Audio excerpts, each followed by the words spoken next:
I would say fuel prices are dominating headlines across Nigeria with, premium motor spirit now selling between 739 to 850 naira per litre in different states. Let's talk to Mr. Former Wokolo now, Assistant VP, Economic Research, Financial Derivatives Company, joining me right here in the studio. It's great to have you, ma. Good morning. Good morning, laddie. Yeah, so just a couple of days to Christmas at this point. I hope you're feeling the vibe. Yeah. Somewhat. Some of us are still struggling. Last time you and I talked about live chicken. Wow. And, I told you how I was struggling, to buy live chicken. But let's look at PMS now. Why do we have different prices, at this point of PMS? Well, compliment of the season, laddie. Compliments of the season. But this time, of course, we know that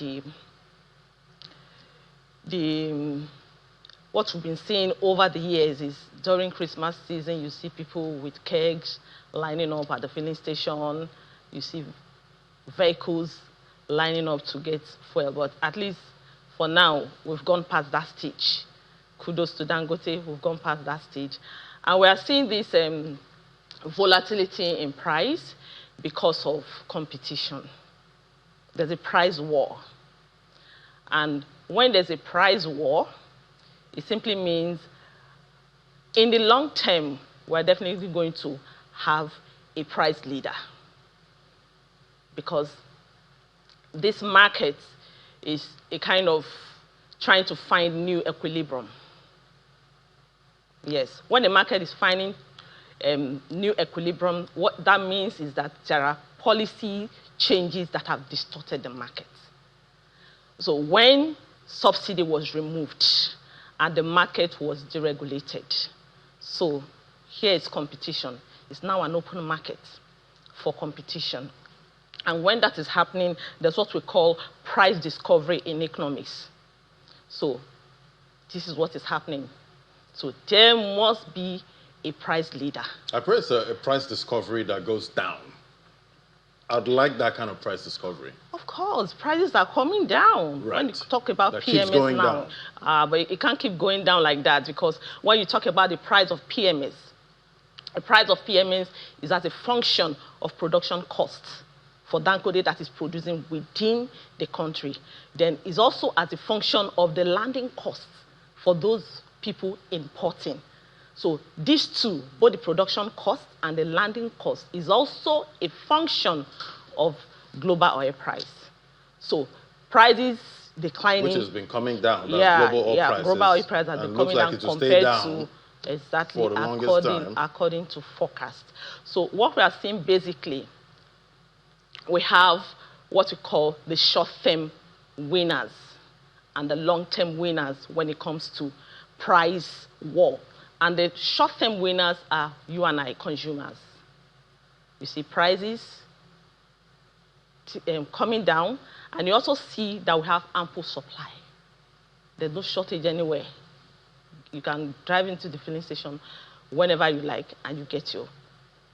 Then in the long term, efficiency, we're going to see market efficiency. Aside market efficiency, you see those firms that have what we call economies of scale are definitely going to be those who will be the price leaders. Right. So we are waiting for the long-term effect. But for now, we are seeing the short-term effects of this competition. And at this point, we keep wondering who the consumer can believe in, going forward, when it comes to that's market share. Our energy, security, exactly. As a country. We've, heard the arguments about, maybe we might need to also still import, fuel, into the country, even though we have this huge refinery. But that shouldn't really be the option, according to professionals there. They say, why not have more refineries? Exactly.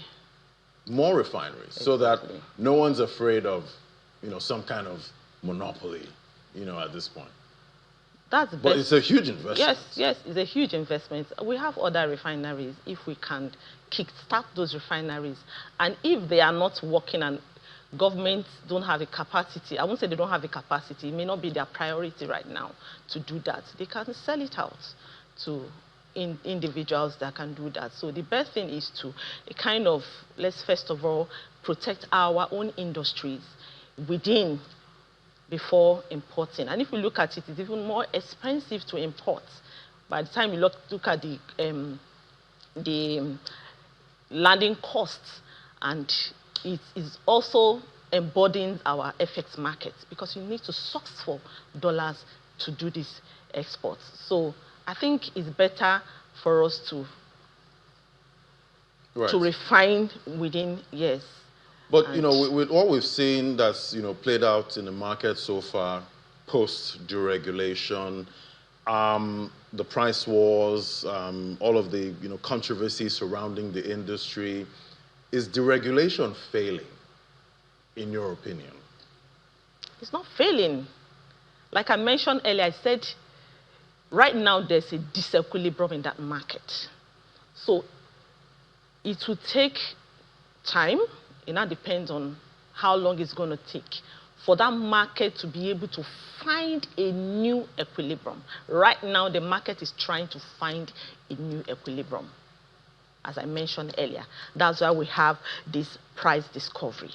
Until when the price is discovered, before the market was deregulated, the government has been in charge of pricing. So government is no longer, it's not automatic. It's not failing. The pricing issue is not automatic. It's going to take time. That's why we're having this war. So when you talk about an imperfect competition, of course we know there's no perfect market in the world. What we have is... I remember the economists back then. Yeah. Perfect. No, there's imperfect market. Imaginary perfection. Yes. So in imperfect markets, this is what you see. So pricing has to be fixed. And what is going to fix this price, this war that we are seeing, is normal. It's either you are trying to fix costs or you are trying to fix price. So what we are trying to fix in this market now is the pricing. So we can't say deregulation is failing, that the market, because the market was deregulated, is failing. No. What we are trying to see now is what we call new equilibrium. And the market is efficient. Over time, we'll see that we're going to hit the new equilibrium, and this is going to be in the past. We'll also reference to it that you remember those days where we had price war. So very sooner or later, we're going to have a price leader that will lead, and we'll have price followers that will follow. And the price leader will have mercy on consumers. Of course. I've told you earlier that the price of PMS is dependent on, is a function of your production cost. You can't sell below your production cost. So hopefully we get rid of profiteering. Exactly. Because that's been a major bane. Exactly. When it comes to, when you look at the history of, Nigeria's oil and gas, industry and market, there's always been that profiteering. People, shutting down their stations because they know that maybe price changes are coming, and we now have to, go and start queuing in other filling stations. They just decide not to sell, to anybody. We've had that issues in the past. It's over. And hopefully, it's over. Hopefully, it's over. It's over. But what we may likely start seeing is buying from, some are selling for $7.39, some are selling for $800, some are selling for $8.50. We might begin to see the issue of smuggling. Buying from which selling cheaper and smuggling to other borders, so that you get. So that might be the issue. But let's not hope that, okay, let's hope that prices will continue to come down. But I've said that prices are determinants, they are functions of global oil price. So you can't rule that out. So if global oil price is increasing, you don't expect prices to be coming down. And vice versa, right. Your production. And definitely with all the forecasts we're seeing, these days, the oil market, we're seeing prices still depressed at this point. Exactly. Having that range trade so far. But we did talk about, Christmas, approaching at this point, and I'm just wondering how the average consumer is doing, out there in the market. Do you think they're getting a good deal? Yeah. At the market?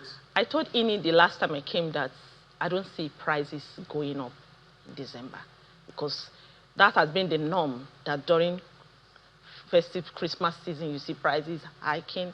But what we are seeing this year is quite different. Prices have continued to decline. The price of a bag of gari, 50 kg of a bag of gari, is now 18,000 naira as we speak. This time last year, it was 40,000 naira for a bag of gari. Then you talk about beans, 50 kg of beans is now 60,000 naira. In fact, when I saw the prices, I was like, wow. So prices will continue to, because there's consumer restrictions. And we did see the FCCPC actually warn against profiteering, Exactly. From even the markets and, most of the transporters, at this point, because they know how to, they like to raise prices when they see demand, is really high. Yeah. Do you think the transporters will listen to the FCCPC so that people will get to... Well, I don't think they are listening. Even though fuel prices are quite... Fuel prices are reasonable. Then it now depends on demand. If you have a lot of people wanting to travel and all the rest, and the issue of insecurity, so the prices are, it's not just putting it out there, don't hike your prices. What are the regulations put in place to monitor all of these things? So I don't see it happening. Transportations, for those traveling, you want to talk about airfares? Maybe the users can report. Who are you reporting to? We report to the FCCPC, say, oh, okay, these guys are charging us too much to move from point A to B. They don't need to and report. They take maybe they should have their agents. The agents in around. all of this, right. Yes. Transport, whatever. Because the consumer has been through a lot. We don't want to put more pressure on them. So talking about, you don't talking about airfares. That's a different kettle of fish at this point. So because of the high insecurity rates, people are avoiding going by road and are maybe tilted towards. And it seems some don't have a choice. They just have to go by road. Exactly. Some don't have a choice. They have to go by road. And you still see paying as huge as, I don't know how much they pay, but I know it's quite high. All right, you did mention, price of gari, coming down, rice and all of that, but we're not going to eat this rice alone and this gari. We need some protein in there. What's happening with chicken? What's happening with turkey? What's happening with ram? This kind of stuff I like to eat. Laddie. Can I afford it? I need a big guy. You're talking of ram? Yeah, I'd like to eat ram. Well, an average Nigerian just want food on their table. Right. Yeah. That food can be served with pomo. They don't care. But as long as there's... But we're trying to build the leather industry, so we're trying to discourage pomo consumption. Of course, you can discourage it, but you can't stop people from eating it. People will actually eat it. Okay? So what kind of Christmas is this going to be? Is it the type where we can actually have live chicken with our meals? Is that the kind of Christmas we're having this time? I don't think that's going to happen. It's like you're in a dreamland. I need to wake you up. One live chicken is how much now? I need to wake you up. One live chicken is about 35,000. 35,000? Yes. And chickens don't go that far. That is half of somebody's minimum wage. Wow. Minimum wage is 70,000 naira. Yeah. 35,000 is half of your minimum wage. For one chicken? For one chicken. So you can't do that. So you'd rather go for beef or go for frozen chicken. I think a kilo is still 5,000. We know some people don't really like frozen chicken that much. Then go for live. Because of taste. You want to live the life. Then go for either live chicken. Then you spend half of your minimum wage on wow, chicken. That's so incredible. On live chicken. I remember a time when chicken cost like 2,500 for live chicken. 1/8. 1/8. I remember those times. Yes. Not so far away. So. Right. All right. Let's hope we can get some, interesting protein for this Christmas, hopefully. All of us. Thank you so much, Dr. Foma Wokolo, Assistant VP, Economic Research, Financial Derivatives Company. Thank you for coming on today. Thank you for having me. And I wish you a lot of chicken. The way you're talking like you have chicken poultry here. Man, I don't mind. Who knows? I should have actually grown chickens before now. Maybe in my little farm and waited for Christmas for That them to would grow. have been- But maybe I'd have gotten attached and maybe not want to eat them. But thank you so much. So great to have you. Thank you.